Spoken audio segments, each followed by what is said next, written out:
रामेश्वर सिंह जी जिनकर चुनाव चिन्ह बावे कंघा छाप, जिनकर क्रम संख्या बावे 4।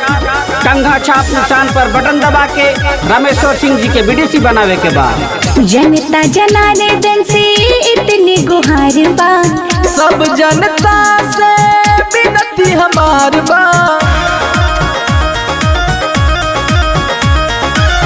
जनता जनार्दन से इतनी गुहार बा, सब जनता से विनती हमार बा।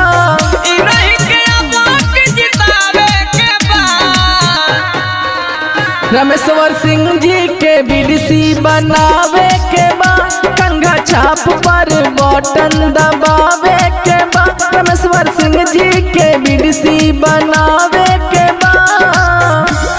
कंघा छाप निशान क्रम संख्या 4 पर बटन दबा के रामेश्वर सिंह जी ग्राम पंचायत राज घटारो दक्षिण क्षेत्र संख्या 20 से वार्ड नंबर 8 से 14 तक के बीडीसी बनावे के बाद, विजयी बनावे के बाद दादा दादी चाचा चाची सबसे निहोरा, भैया भौजी अब की ध्यान दे दी थोड़ा।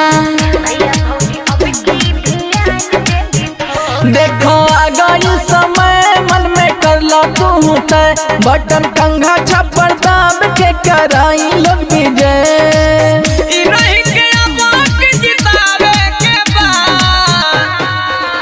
रामेश्वर सिंह जी के बीडीसी बनावे के बा, कंघा छाप पर बटन दबावे के बा। रामेश्वर सिंह जी के बीडीसी बनावे के बा। रामेश्वर सिंह जी जिनकर चुनाव चिन्ह बावे कंघा छाप, जिनकर क्रम संख्या बावे 4।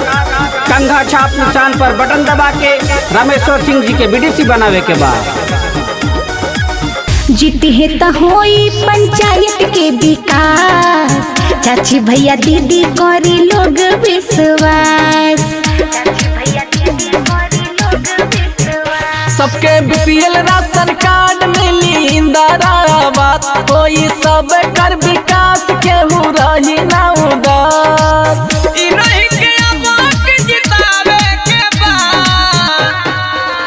रामेश्वर सिंह जी के बीडीसी बनावे के बा, कंघा छाप पर बटन दबावे के बा। रामेश्वर सिंह जी के बीडीसी बनावे के